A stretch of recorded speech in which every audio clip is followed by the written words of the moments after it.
Good evening. I'm a firm believer in everything happens for a reason. And I'm going to start with telling you my story. About 3 years ago, I worked for 10 years in a manufacturing facility, and I was a supervisor. And I had little to no time, no spare time outside of work. I worked approximately 60, 70 hours a week. And I had very little time for my family. I had very little time for anything.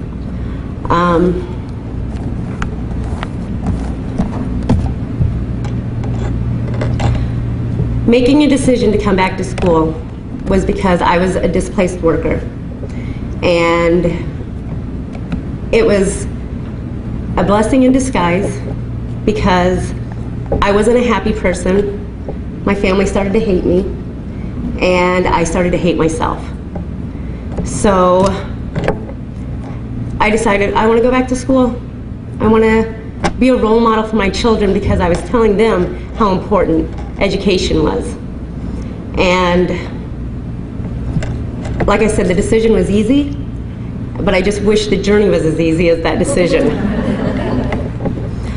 I enrolled in the Criminal Justice Corrections Program. I will be graduating in May. And I was frightened when I first entered the school because I am a little bit older, and I had the expectations that it was going to be a lot of younger generation.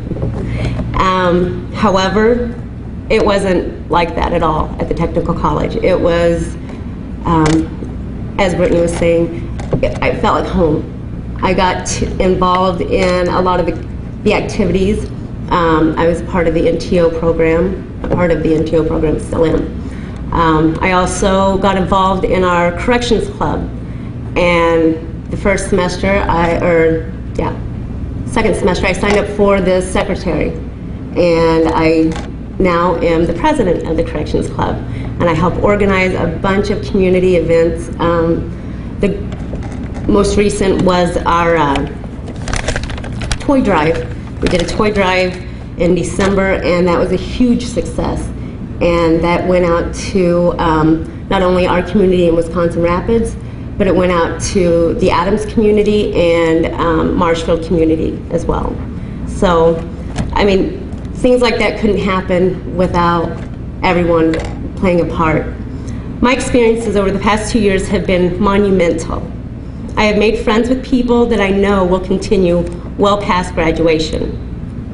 I know when I graduate, I will be prepared for the career that I am going into. I have to give a special thank you to my instructor, Miss Courtney Custahusky.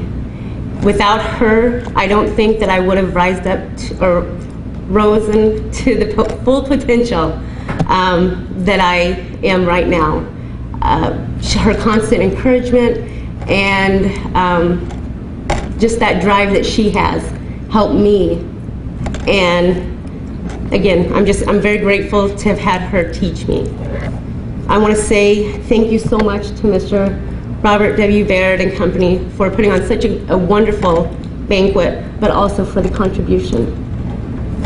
Again, everything happens for a reason. If you don't know that, maybe start believing in that. Thank you.